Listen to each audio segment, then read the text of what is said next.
Et coucou, j'espère que tu vas bien. Bienvenue dans ce module. Je vais travailler avec toi sur la mendicité émotionnelle. Alors, pour te faciliter la tâche, j'ai pris la peine de te créer des schémas. On va fonctionner sous format de slide, si tu veux bien. Une question, une slide. Une question, une vidéo. Au moins comme ça t'est le plus digeste possible. Et toi, sous tes vidéos, en fait, tu vas avoir ta grille, ton pourcentage d'évolution, d'apprentissage par thématique, par problématique centrale. Au moins comme ça, j'ai envie de te dire, c'est carré comme un carré.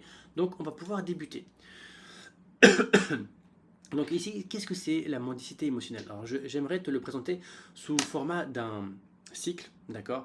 Alors de manière imagée déjà, histoire de... la mendicité émotionnelle, c'est ni plus ni moins lorsque toi, en tant que femme, tu viens quémander du temps, de l'amour, de la compassion, de la tendresse, de la part de ton partenaire, de ton prétendant même parfois. Pourquoi est-ce que tu en arrives là? Parce que bien souvent, tu te retrouves... Décidément, j'ai un trou dans la gorge, désolé. Tu te retrouves dans cette configuration parce que toi-même, tu as comme qui dirait une dette émotionnelle. Parce que, en fait, tu n'as pas obtenu ça plus jeune. Mais on y reviendra plus tard. Maintenant, je vais juste venir commenter petit à petit pour toi, comment est-ce qu'on appelle ça, cette diapo. Déjà, on va débuter par, allez, imaginons cette partie ici. Est-ce que je peux la... Voilà, donc cette partie-là. Le déséquilibre dans les relations. En fait, c'est lorsque tu viens expérimenter un déséquilibre entre donner et recevoir. Alors, pourquoi est-ce qu'il y a un déséquilibre?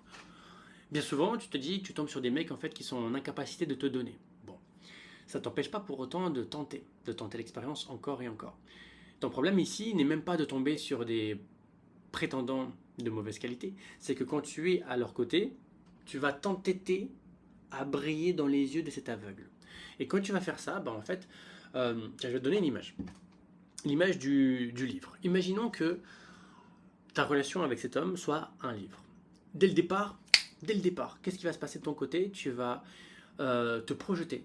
Tu ne seras plus ancré dans le présent, tu vas être dans les projections. Dans la projection, donc tu vas être toi au chapitre 18, tandis que lui n'en est qu'au chapitre 1.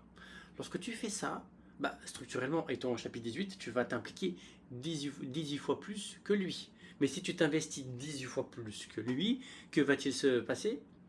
Tu vas attendre de lui qu'il en fasse de même. Logique imparable. La réciprocité, tu vas dire, tu vas pas donner pour donner. Ça n'existe pas. En tout cas, pas dans ma tête. Et le problème ici, c'est qu'en fait, de par ton incapacité à dompter l'inflation de ta générosité, qui est en fait une générosité compensatoire, mais alors ça, c'est une parenthèse que je me garde pour plus tard, parce que c'est des sujets qui me tiennent à cœur, mais on va essayer de rester focus. Donc en fait, tu vas donner beaucoup plus que ton partenaire, pour des raisons qui te sont propres, qu'on abordera par la suite, mais structurellement, c'est ce que tu fais. Quand tu constates ça, eh bien, en théorie, tu devrais arrêter. Pour autant, tu ne le fais pas. Pourquoi est-ce que tu ne le fais pas? Parce que tu te dis, je veux faire en sorte de briller dans les yeux de cet homme.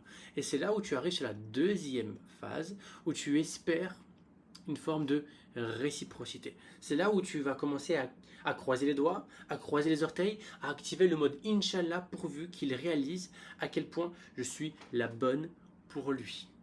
Et quand tu fais ça, du coup, euh, c'est là où tu te transformes en aspirateur Dyson, à te contenter des miettes que l'homme veut bien te donner parce que, oh, qu'est-ce qu'il est gentil.